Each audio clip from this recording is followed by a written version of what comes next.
रमेश अपने दो दोस्तों के साथ मोहल्ले के नुक्कड़ पर बैठा हुआ था। सामने चाय वाले की दुकान थी और तीनों खाली ग्लास टेबल पर रखे हंसते बतियाते रहे थे। हैप्पी बर्थडे दीपक भाई। Thank you thank you. ये देखो पापा ने गिफ्ट में बाइक दिलाई मुझे। सच में बाइक दिला दे? हाँ भाई, पहले तो मान नहीं रहे थे, बोले पैसे नहीं है, बहुत खर्चा है, लेकिन मैंने जिद की तो आखिर में मान गए। अब देखो एकदम नई नवेली बाइक घर के बाहर खड़ी है।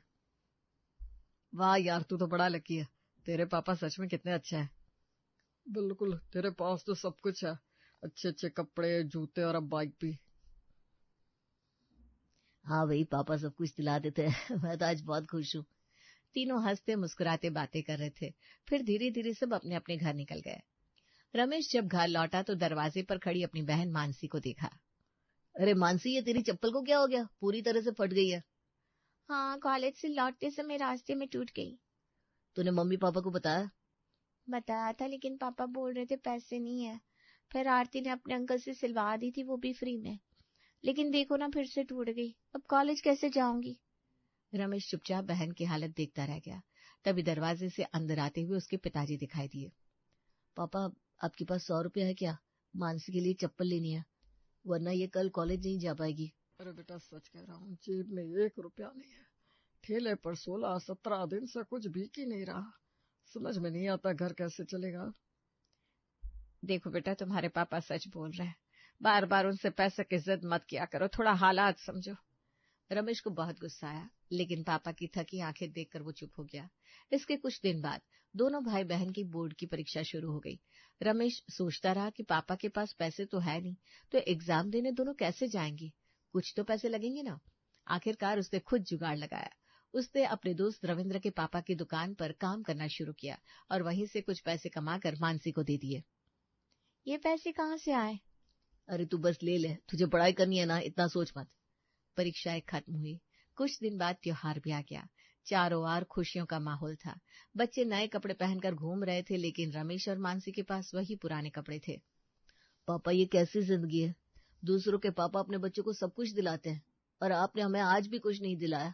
ना अच्छे कपड़े, ना पढ़ाई का खर्च, कुछ भी तो नहीं कर पाते आप। आखिर क्यों? हमारे चाचा की तो दुकान है, ताऊ जी की अच्छी नौकरी है, पर आप? अब तो कुछ भी नहीं है, ना ही आपके पास कुछ है। क्या हम ही सबसे गरीब है? उस दिन मानसी ने कुछ नहीं कहा, न ममता देवी ने। सब कमरे में चले गए। रामू चुपचाप खड़ा रह गया। तभी, लो पापा, ये पंखा भी खराब हो गया। इतनी गर्मी में कैसे सोएंगे अब? बगल की कमल काका 50 रुपए में ठीक कर देंगे, लेकिन आप तो यही कहेंगे ना पैसे नहीं है। आखिर हम कब तक ऐसे जिएंगे? अरे मानसी, पापा से उम्मीद ही मत रख। तेरे एग्जाम में जो पैसे तुझे दिए थे ना, वो पापा ने नहीं दिए थे, मैंने रविंद्र के पापा की दुकान पर काम करके लाए थे। क्या अजी, आपने जवानी में तो कुछ नहीं किया, अब भी कुछ नहीं कर पा रहे। आपकी वजह से बच्चों का बचपन बर्बाद हो रहा है। हाँ माँ, सच कह रही हूँ। बचपन में कितने सपने देखे थे मैंने और मानसी ने, लेकिन आज सब खत्म हो गया। पापा ने हमें कुछ भी नहीं दिया, न घर, न जमीन, न जायदाद। पता नहीं माँ, आपने इनसे शादी क्यों की? ये सुनकर रामू बुरी तरह रो पड़ा, लेकिन किसी को उस पर दया नहीं आई। पहले जब उसकी माँ जिंदा थी तब बच्चे इतना नहीं बोलते थे, लेकिन अब तो रोज की कड़वी बातें उसकी किस्मत बन चुकी थी। खैर, 2.5-3 साल बीत गए। अब रमेश 24 साल का हो चुका था और वो एक कंपनी में छोटी मोटी नौकरी भी कर रहा है। वहीं उसकी बहन मानसी भी कहीं काम करने लगी थी। दोनों अपना खर्चा खुद निकाल रहे थे, लेकिन रमेश का गुस्सा अब भी कम नहीं हुआ था। रामू हर दिन कोशिश करता कि वो अपने बेटे से बात करे, लेकिन रमेश तो मुंह फेर लेता था। मानसी भी अपने पिताजी के साथ ठीक से पेश नहीं आती थी। तभी इसी बीच, माँ, मुझे एक लड़की पसंद है, उसका नाम प्रतिमा है, सामने वाली कंपनी में ही काम करती है, बहुत अच्छी है और अच्छी खासी तनख्वाह भी मिलती है उसे। वो कुकिंग का काम करती है। अच्छा, तो तू शादी के बारे में सोच रहा है बेटा? हाँ माँ, मुझे लगता है अब यही सही वक्त है। आप उससे मिल लीजिए ना, फिर आगे बात कर लेंगे। कुछ दिनों बाद रमेश और उसका परिवार प्रतिमा के घर गया। घर छोटा था, लेकिन साफ सुथरा और अपना था। वहीं अब बारी थी लड़की वालों के आने की। ये लोग रमेश के घर में आते हैं। आपका अपना घर है? नहीं, ये किराए का घर है, लेकिन कई सालों से यहीं रह रहे हैं। अब तो अपना घर जैसा ही लगने लगा ये सुनकर प्रतिमा के माँ बाप ने एक दूसरे की तरफ देखा। वहीं रमेश को अंदर से बहुत गुस्सा आया। तो क्या हुआ? घर दीवारों और छत से नहीं बनता, घर बनता है प्यार और इज्जत से। और आपका परिवार बहुत अच्छा है, मेरे लिए इतना ही काफी है। एक घर भी नहीं है हमारे पास, लोग पूछे तो शान से बोल भी नहीं सकते। अच्छा, तो हमें रिश्ता मंजूर है। लीजिए रामू जी, मिठाई खाइए, बेसन के लड्डू है। लीजिए ममता जी, आप भी खाइए। हाँ हाँ, आप भी खाओ और बधाई हो। सब हंसते हुए मिठाई खाने लगे। उसी रात, पापा अब आप बताइए, इतने सालों में कुछ तो पैसे बचाए होंगे ना आपने? इतने सालों में हमने आपसे कुछ नहीं मांगा, कपड़े जूते बाहर का खर्च हम सब कुछ खुद संभाल रहे थे। बस आपका काम था महीने भर का राशन भरना। अब तो मेरी शादी होने वाली है, कम से कम इस मौके के लिए तो आपने कुछ रखा होगा ना? बेटा माफ करना, सच कहूँ तो मेरे पास कुछ ज्यादा पैसे नहीं है। जितनी कमाई होती है उससे घर का खर्च चल जाता है, बस इसीलिए 5-6 हजार रुपए है मेरे पास, वही दे सकता हूँ। क्या? अरे मन रखने के लिए सही बोल देते कि कहीं से जुगाड़ कर लूंगा, लेकिन आप तो जैसे कुछ करना ही नहीं चाहते। अरे कैसे पिता है आप? बिल्कुल सही कहा भैया आपने, इतने साल हो गए 1 रुपए की मदद नहीं की पापा ने। असल में मानसी, इनको कभी सपने देखने की आदत ही नहीं थी, न खुद आगे बढ़े न हमें आगे बढ़ने दिया। देख लो माँ, आप हमेशा पापा की तारीफ करती हो ना, अब देख लो बेटे की शादी के लिए भी कोई तैयारी नहीं की इन्होंने। बताइए अब मानसी की शादी के लिए क्या करेंगे फिर? सब कुछ क्या मैं अकेला ही करूंगा? क्या इनकी कोई जिम्मेदारी नहीं बनती? अरे बच्चों, मैं भी क्या करूं, मुझे पता था कि ये कुछ नहीं कर पाएंगे। सोचा था थोड़े पैसे हो तो भी खुश रह लूंगी इनके साथ, लेकिन देख लो इनके पास तो कुछ नहीं है। तुम लोग हमेशा मुझे सुनाते रहते हो, लेकिन तुम लोग समझते ही नहीं कि मेरी जिंदगी भी कितनी कठिन है। मैं नहीं चाहता कि मैं कहीं से कर्ज लूं। कर्ज ले लिया तो फिर और मुसीबत आ जाएगी, हम लोगों का जीना और सांस लेना और मुश्किल हो जाएगा। ये सब बहाने हैं पापा। रविंद्र के पापा ने भी कर्ज लिया था, लेकिन आज बिजनेस खड़ा कर दिया, वक्त पर सब चुका भी दिया। लेकिन आप तो रिस्क लेना ही नहीं चाहते, बस बैठे बैठे नाटक करते रहते। अब तो मेरे सर में दर्द हो रहा है। माँ, खाना लगाओ आप। उस रात तीनों ने अकेले बैठकर खाना खाया। रामू अकेले बाहर बैठा रहा, किस्मत को कोसता रहा और खुद को बुरा भला कहता रहा। तभी अगले दिन रमेश अपनी बहन मानसी के पास गया। मानसी देख, पिताजी से तो कुछ होने वाला है नहीं, उनके पास कुछ है ही नहीं और जोड़ भी नहीं पाएंगे, और ना ही लगता है अब कुछ कर पाएंगे।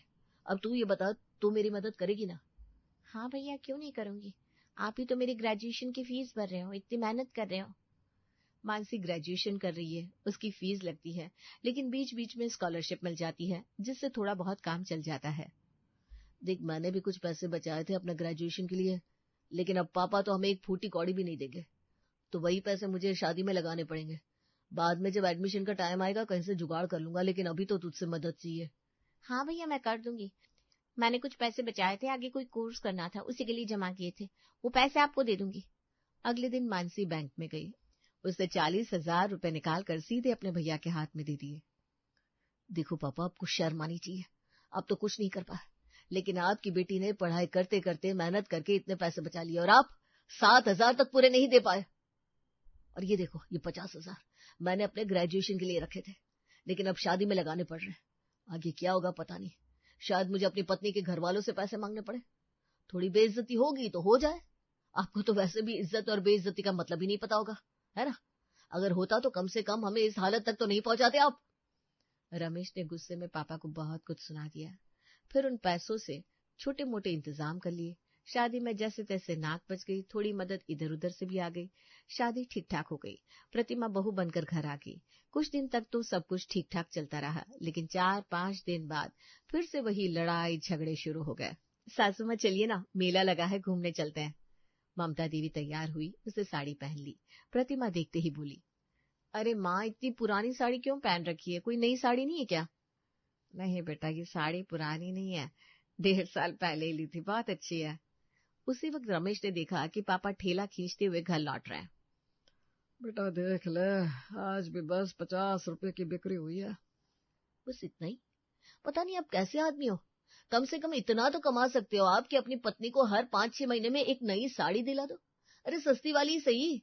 देखो आप, मेरी पत्नी आपकी पत्नी के साथ मेले में जा रही है, लेकिन मम्मी के पास पहनने के लिए एक नई साड़ी नहीं है। मुझे इतनी शर्म आ रही कि कमरे में जाने का मन भी नहीं कर रहा, और ये सब आपकी वजह से। यही वजह है कि हम आपकी बिल्कुल इज्जत नहीं करते। रमेश बहुत गुस्से में था।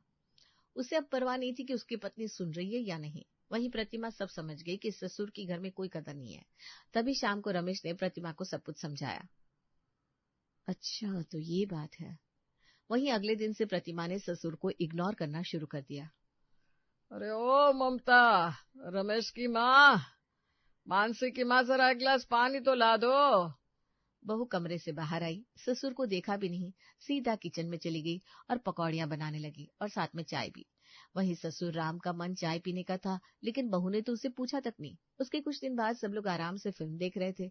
रमेश ने टीवी पर फिल्म लगा दी थी। उसी कमरे में 2 कुर्सियां भी थी, एक पर मानसी बैठी, दूसरी पर प्रतिमा। बाकी दोनों बिस्तर पर लेटे थे, फिल्म देख रहे थे।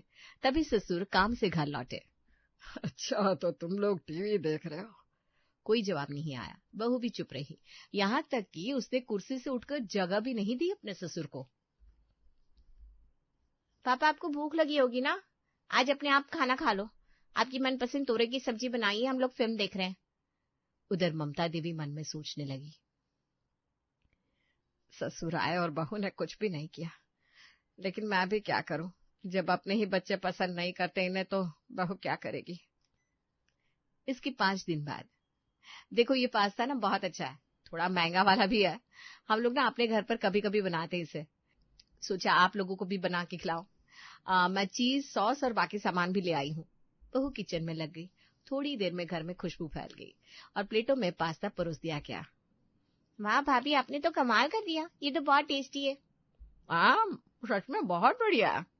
अच्छा मम्मी जी, मैं ये कह रही थी कि पास्ता तो बहुत कम थे, इसलिए 1 लोग के लिए कम पड़ गया है, तो ऐसा करते पापा जी को रहने देते। तभी इसी शाम को दरवाजे की तरफ हल्की सी आहट हुई और रामू आते हुए देखे, जिसके सर पर थोड़ी चोट आई हुई थी। पापा, ये क्या हुआ, ठीक तो है ना आप? अरे बेटा, हमारा ठेला एक कार वाले से जोरदार भीड़ गया, सर पर भी तेज चोट लगी है, बहुत दर्द हो रहा है। अरे बाप रे, यहाँ बैठ जाओ आप, मैं हल्दी का लेप बना के लाती हूँ अभी। मानसी भी उठकर अपनी माँ की मदद करने लगी। मानसी अपने पिताजी के लिए दूध लेकर आई, रामू की पत्नी उसके लिए हल्दी का लेप लेकर आई। उसने रामू के सर पर हल्दी का लेप लगा दिया। माँ जल्दी करो, पापा को ज्यादा दर्द लग रहा है। तभी रमेश ने पापा का हाथ पकड़ा और उन्हें सहारा देकर कमरे तक ले गया और बिस्तर पर लिटा दिया। पापा, मैंने आपको कितनी बार कहा है कि ये ठेले का काम छोड़ दो, कोई और काम सीख लो आप। अब देखो क्या हालत हो गई है आपकी। बेटा, मैंने पढ़ाई नहीं की, कोई और काम आता नहीं। बीच में बर्तन बनाने का काम किया था, पर वो भी सही नहीं चला, जिसके कारण 3 दिन तक तो कोई कमाई नहीं हुई थी। बड़ी मुश्किल से गुजारा हुआ था उस समय। लेकिन अब मैं सोच रहा हूँ कि दिनेश से थोड़ा कर्ज ले लूं और कुछ सस्ते कपड़े खरीद कर ठेले पर बेचने लगूं, शायद थोड़ी कमाई हो जाए। रमेश कुछ नहीं बोल पाया। भीतर से नाराज था, पर बाहर चुप रहा और कमरे से बाहर निकल गया। ऐसे ही दिन निकलते रहे। वहीं रमेश इधर उधर से जुगाड़ करके अपना ग्रेजुएशन का एडमिशन करवा ही लेता है। तब उसने सोचा, एक बाइक ले लेता हूँ किस्त पर, ताकि प्रतिमा मायके आ जा सके और घर की छोटी मोटी जरूरतें भी आसान हो जाए। प्रतिमा, सुनो तो, मैं सोच रहा हूँ एक बाइक ले ले किस्त पर। तुम देखो ना, कहीं से थोड़ा पैसा मिल जाएगा क्या। अरे मैं बार बार कहाँ से पैसों का जुगाड़ करूं, और तुम्हारे पिताजी से भी कुछ करने के लिए कहो ना। वैसे भी कुछ समय पहले मेरे पिताजी ने तुम्हारे ग्रेजुएशन के लिए पैसे दिए थे ना, अब वो बार बार कहाँ से लेकर आएंगे पैसे। उनके पास कौन सा पैसों का पेड़ लगा है। ऐसा तो नहीं है कि तुम्हारे पिताजी के पास पैसे हैं लेकिन वो छुपा कर रखते हैं या अपने किसी रिश्तेदार को देते हैं। अरे ये तो भगवान ही जाने वो अपने पैसों का क्या करते हैं, सच बोलते भी है या नहीं। मैं तो परेशान हो गया उनसे। तभी मानसी बीच में आकर बोली, भैया, पापा से तो कुछ नहीं होने वाला। ये सुनकर रमेश और भी गुस्सा हो गया और वो गुस्से में अपने पिताजी के पास जाकर न जाने उन्हें क्या क्या बोलने लगा। तभी अगले दिन, देखिए हमने ये नया साउंड बॉक्स लिया है, ऐसा कहकर वो सबको साउंड बॉक्स दिखाती है, लेकिन अपने ससुर को छोड़कर। रमेश चुपचाप देख रहा था। उससे खटक गया कि कम से कम पिताजी को बता तो देती, पर उसने कुछ कहा नहीं। ऐसे ही समय बीत रहा था। रमेश को अपने एक दोस्त से खबर मिली। अरे रमेश, एक जगह मिल रही है बहुत सस्ती, आज नहीं लोगे तो कल पछताओगे। ये सुनकर रमेश के मन में हलचल मच गई। उसी शाम उसने पिताजी से ये बात बोली। पिताजी, अगर आपके पास कुछ हो तो बताइए, मुझे उम्मीद तो है नहीं, लेकिन अब हो तो बता दीजिए। बेटा, मेरे पास सिर्फ 8-9 हजार जमा है, चाहो तो ले लो। आपके हाथ में जो सोने की अंगूठी रहती थी उसे क्यों नहीं बेच देते आप, कम से कम 15-20 हजार तो मिल जाते उससे। वो तो कब का बेच चुका बेटा, कुछ महीने पहले घर में राशन तक खत्म हो गया था, ऊपर से जहाँ से राशन लिया था वहां का कर्जा भी बाकी रह गया था, तो उससे वही सब चुका दिया। क्या पिताजी, अब राशन तक नहीं भर पा रहे? आपने हमारे लिए कभी कुछ सोचा ही नहीं था क्या? इतना सुनकर प्रतिमा भी आधम की। हम लोगों को तो आपके पिताजी से एक फूटी कौड़ी की उम्मीद नहीं रहती। देखो ना आप, सासू माँ के पास ना सही साड़ी है, ना ढंग का बालों का रबड़ और ना ही अच्छा नेल पॉलिश। और आपके ठेले का हाल तो देखो, आधे सामान जंग खा रहे और बाकी खिलौने टूटे पड़े। आपके पिताजी को तो ढंग से ठेला लगाना तक नहीं आता। ऐसे व्यापार कौन करता है भला? रमेश, मानसी और ममता देवी सब सुनते रहे, कोई कुछ नहीं बोला। लेकिन तभी प्रतिमा ने एक ऐसी बात कह दी जिससे रमेश का खून और खौला दिया। ससुर जी, आपके जीवन का कोई अर्थ है भी कि नहीं? आप तो बस इस धरती पर एक बोझ बनकर रह गए। तभी रमेश अचानक गुस्से से फट पड़ा। बस प्रतिमा, बहुत बोल ली तुम। ये मेरे पिताजी है, मानसी के पिताजी है और मेरी माँ के पति है। हम तीनों को हक है इन्हें कुछ भी बोलने का, लेकिन तुम कौन होती हो बीच में बोलने वाली? मैंने देखा तुम मेरे पिताजी के साथ कैसा व्यवहार करती हो, और आज तो तुमने हद ही कर दी। पापा को धरती का बोझ बोल रही हो। आगे से जरा सोच कर बोलना, वरना मैं तुम्हारे माँ के छोड़ आऊंगा और लेने भी नहीं आऊंगा। हाँ, सच में भाभी, आपको इतना ज्यादा नहीं बोलना चाहिए। प्रतिमा, तुम इस घर की बहू हो, अपने ससुर का थोड़ा तो सम्मान करो। सभी ने प्रतिमा को खूब सुनाया। प्रतिमा ने तिरछी हंसी के साथ कहा, अच्छा, तो यहाँ पर मुझे बुरा बना दिया आप लोगों ने। पर ये मत भूलिए कि आप सभी तो ससुर जी को कितना बुरा भला कहते हो, ऐसी बातें करते हो जो सीने में चुभ जाती इनके। ठीक है, अगर अपमान करने का हक सिर्फ आप तीनों को ये है तो कीजिए। वैसे भी ये काम आप लोग अच्छे से करते हो। मैं चलती हूँ अपने कमरे में। प्रतिमा अपने कमरे में चली गई। वहीं रमेश ने पिताजी की तरफ देखा और बोला, पापा आप टेंशन मत लीजिए, जमीन लेने के पैसों का बंदोबस्त मैं खुद कर लूंगा। वहीं बेटी मानसी चुपचाप किचन में गई और पिताजी के लिए चाय बनाकर लाई। ममता देवी भी अपने पति के पास बैठ गई और धीरे धीरे उनसे बातें करने लगी। वहीं अब प्रतिमा अपने ससुर के लिए कुछ बुरा कहने लगती तो रमेश हमेशा भड़क उठता। और फिर एक दिन प्रतिमा ने मुस्कुराते हुए कहा, चलो, अब तो ससुर जी का ये लोग थोड़ा सम्मान करने लगे हैं, मेरी योजना काम कर गई।